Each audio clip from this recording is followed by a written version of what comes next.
কামালপুর গ্রামের এই হচ্ছে আমাদের কাচারি পুকুর।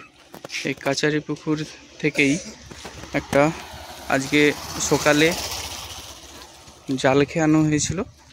জাল খেয়ানোতে এই ঠাকুরটা মানে গণেশ ঠাকুরটা আমাদের উঠে আসছে, সেটা একটু দেখুন ভালো করে।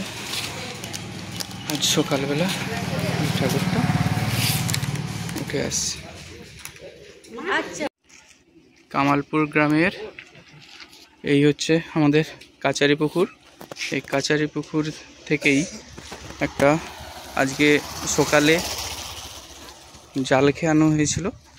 জাল খেয়ানোতে এই ঠাকুরটা মানে গণেশ ঠাকুরটা আমাদের উঠে আসছে, সেটা একটু দেখুন ভালো করে।